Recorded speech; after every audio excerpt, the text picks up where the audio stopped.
সুস্বাগতম বন্ধুরা, আপনারা দেখছেন ইভা নিউজ 24। আজকে আমি ফাইনালি পৌঁছে গিয়েছি কুচবিহার জেলা যুব কংগ্রেসের জেনারেল সেক্রেটারি মহাশয়ের কাছে। আমাদের কিছু প্রশ্ন রয়েছে। শুধু যে জেনারেল সেক্রেটারি বর্তমানে তা না, আগে থেকেই রাজনীতি করছেন, 10 বছর সভাপতি ছিলেন এবং পঞ্চায়েতও ছিলেন। টোটাল আমি বলবো রাজনীতিবিদ কিংবা দাপুটে নেতা। এনাকে সচরাচর সবাই চেনেন, আপনারা যারা দেখছেন তুফানগঞ্জ থেকে বল্লামপুর থেকে সবাই কম বেশি একটা মুখ রয়েছে লোকের তথা ব্লকে। আমাদের কিছু প্রশ্ন রয়েছে। আমরা জানি যে আগামী 2026-এ বিধানসভা ভোট রয়েছে, রাজ্য বদলের ভোট। সেই ভোটকে নিয়ে আজকে আমাদের এই প্রোগ্রাম। আপনাকে আমাদের চ্যানেলে অসংখ্য ধন্যবাদ। আমার সর্বপ্রথম প্রশ্ন থাকছে, আমরা দেখতে পাচ্ছি যে বিগত দিনে টাকা দিল না 100 দিনের, যেটা সেন্ট্রাল সরকারের টাকা দেওয়া কথা, এবং আবাস যোজনার টাকাও দিল না। এতে আপনারা কিন্তু কখনো দেখেছি বিভিন্ন সময় আন্দোলন করেছেন। কুড়িজীবীরা এটা দাবি করছে যে তাদের তৃণমূল কংগ্রেসের এটা একটা চক্র, তারা নিজেরাই টাকা দিবে এবং সেটা দোষ দিবে বিজেপিকে। এই বিষয়ে কি? আমি আপনাদের মাধ্যমে ওই বিজেপির যে নেতারা এই চক্রর কথা বলছে তাদের কাছে আমার কিছু কথা। ভারতবর্ষে শুধু পশ্চিমবঙ্গই রাজ্য নয়, ভারতবর্ষে এমন আরো অনেক রাজ্য রয়েছে, বিশেষ করে আমাদের পাশের রাজ্য আসাম। আপনি আমার সাথে যেখানে বসে আছেন এখান থেকে 10 কিলোমিটার দূরে আসাম রাজ্য। আমাদের পাশের রাজ্য বিহার, আমাদের পাশের রাজ্য উড়িষ্যা, বিভিন্ন রাজ্য আমাদের পাশে রয়েছে। তাদেরকে তারা কিভাবে টাকাটা দিচ্ছে? তারা তো তাদেরকে ঠিক টাকাটা দিচ্ছে, শুধু পশ্চিমবঙ্গে তারা ভোটের মাধ্যমে ক্ষমতায় বিজেপি আসতে পারছে না বলে পশ্চিমবঙ্গের কিছু গদ্দার নেতা যারা আমাদের দলে রয়েছিল, তারা বর্তমান বিজেপিতে হোমরা চোমরা নেতা হয়ে বসে আছে। তাদের কথায় আমাদের ভারতবর্ষের যে প্রধানমন্ত্রী, যেটা যুক্ত কাঠামোয় মানে সেন্ট্রাল এবং রাজ্যের মধ্যে যে কাঠামোটা রয়েছে, সেটা বিরোধী দল রাজ্যে থাকতেই পারে আর কেন্দ্রে অন্য দল থাকতেই পারে, যা সিস্টেম আছে। আজকে আমাদের জিএসটি টোটাল টাকা কে কালেকশন করে? সেন্ট্রাল গভর্নমেন্ট কালেকশন করে। সেই সেন্ট্রাল গভর্নমেন্ট তার ভাগের টাকা রেখে রাজ্যের ভাগের টাকা দিবে। সেখানেও আজকে রাজ্যের ভাগের টাকা তারা ঠিকঠাক মতো দিচ্ছে না। 100 দিনের কাজ, আজকে 100 দিনের কাজে যদি ভারতবর্ষের মধ্যে সব থেকে ভালো কোথাও কাজ হয়ে থাকে, আপনারা সাংবাদিকরা রয়েছেন, আমি সর্বভারতীয় যে সমস্ত চ্যানেল রয়েছে তাদেরকেও বলবো তারা এসে পঙ্খানু তদন্ত করে যাক। পাশের রাজ্য আসামে করুক। আসামে, আমাদের পাশের রাজ্য আসামের 100 দিনের কাজে যে গ্র্যাভেল রাস্তা বা ঢালাই রাস্তা হয় তার কি পরিস্থিতি, আর আমাদেরটা যেখানে গিয়ে লাগে শেষ হয় সেখান থেকে আসাম শুরু করে, তাদেরটা আর আমাদেরটার মধ্যে আপনি কম্পেয়ার করে দেখবেন যে চুরি কোথায় হচ্ছে। হ্যাঁ, আমি মানছি এখানে বিজেপি মূলত দাবি করছে সেন্ট্রাল সরকার 100 দিনের টাকা প্রচুর দুর্নীতি হয়েছে। কোনো দুর্নীতি পশ্চিমবঙ্গে হয়নি। দুর্নীতি অন্য যেখানে বিজেপির সরকার রয়েছে, বিজেপির সরকার যে যে রাজ্যে রয়েছে সেখানেই সব থেকে বেশি দুর্নীতি হয়েছে। আপনারা তো জানেনই, বিজেপি হচ্ছে ওয়াশিং মেশিন। যত বড় দুর্নীতিবাজরা থাক, যার বাড়িতে সিবিআই আর ইডি হানা দেবে, বিজেপি প্রথমে ইডি আর সিবিআই কে দিয়ে হানা দেওয়া হবে, তারপরের দিন তাকে নিজের ওয়াশিং মেশিনে ঢুকিয়ে পরিষ্কার করে নিয়ে নিবে তার সমস্ত। আপনি মুম্বাই থেকে শুরু করে পশ্চিমবঙ্গ, আসাম, হেমন্ত বিশ্ব শর্মা আসামের আজকে যে মুখ্যমন্ত্রী, সে তো কংগ্রেস নয়, তার বাড়িতে বারবার সিবিআই যেত, ইডি হানা হতো।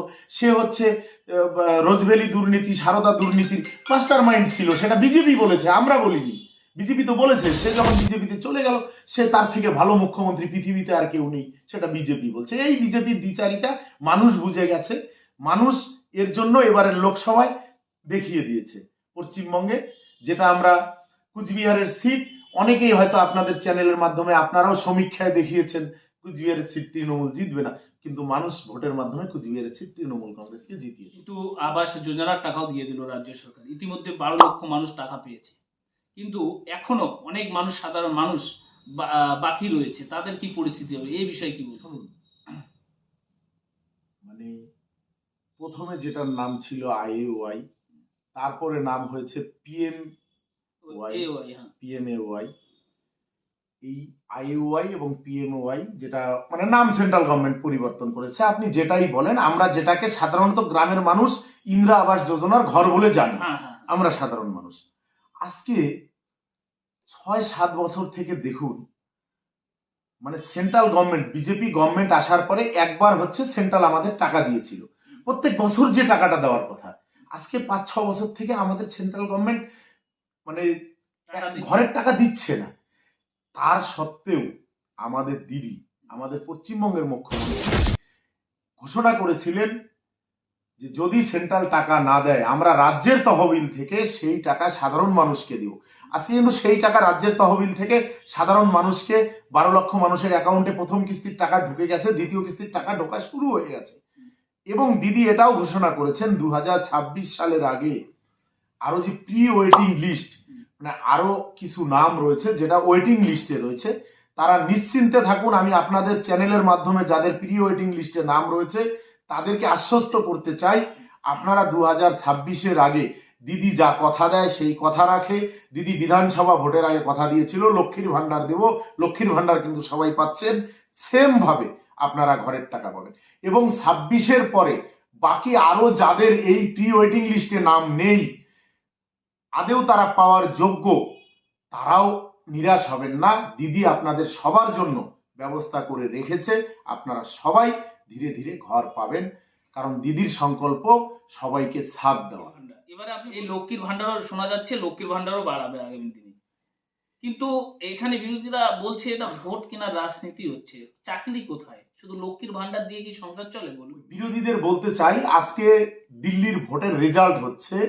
কয়েকদিন আগে বিজেপি যখন দিল্লির ভোটের ম্যানিফেস্টো ওরা বের করেছিল, সেখানে কিন্তু তারা এই দিদির প্রকল্পগুলোকে চুরি করে মানুষকে বলেছে যে আমরা লক্ষ্মীর ভান্ডার 2500 টাকা করে দেব, বিভিন্ন কিছু নামটা চেঞ্জ করে সেম প্রকল্প।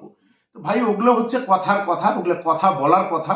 পশ্চিমবঙ্গের মা বোনেদের এই প্রশ্নটা আমাকে জিজ্ঞাসা না করে না, পশ্চিমবঙ্গের মা বোনেরা যারা রয়েছেন সাধারণ প্রত্যন্ত গ্রামের, তাদেরকে একবার জিজ্ঞাসা করবেন, তারা আপনাকে এই জবাবটা, ওই বিজেপির নেতাদেরও এই জবাবটা দিয়ে দিবে যে মানুষের এই লক্ষ্মীর ভান্ডারের টাকা কতটুক কাজে আসে, কতটুক প্রয়োজন। আমি দিদিকে ওয়েলকাম জানাবো সামনের দিনে লক্ষ্মীর ভান্ডার বাড়ানোর জন্য। অবশ্যই লক্ষ্মীর ভান্ডার বাড়লে মানুষ আরো অনেক স্বস্তি পাবে। শুনুন, রেশনের চাল ভাত খায়, আমরা খাই, এবং হচ্ছে লক্ষ্মীর ভান্ডারের টাকায় আমাদের সংসার চলে। এটা একটা গ্রামের সাধারণ মানুষ যারা খেটে খায়, লেবার শ্রেণীর মানুষ, তারা জানে যে এটা কত বড় উপকার, তাদের কত কাজে আসে। আজকে আর আমাদের শুনতে হয় না ওই অমুক জায়গার মানুষ পিঁপড়ার ডিম তুলে খাচ্ছে, অমুক জায়গায় মানুষ গাছের পাতা সিদ্ধ করে খাচ্ছে। আজকে দিদির রাজে এটা কিন্তু বন্ধ হয়েছে। এখানে আপনারা বক্তব্য শুনতে পারলেন। এখানে আপনাদের মতামত আপনারা অবশ্যই কমেন্ট বক্সে লিখবেন। এখানে জানালেন যে লক্ষ্মীর ভান্ডার বাড়তে চলেছে, এবং জানালেন পিডব্লিউ যারা ওয়েটিং লিস্টে রয়েছেন তারাও পাবেন, এবং জানালেন তার সঙ্গে সঙ্গে যাদের নাম নেই সত্যি পাওয়ার যোগ্য, প্রকৃতভাবে তারা দরিদ্র, তারাও পাবেন, তাদের জন্য সুব্যবস্থা করবেন রাজ্য সরকার। আজকের প্রোগ্রাম আমরা এখানেই শেষ করলাম। আপনাদের মতামত কমেন্ট বক্সে লিখতে ভুলবেন না। ভালো থাকবেন।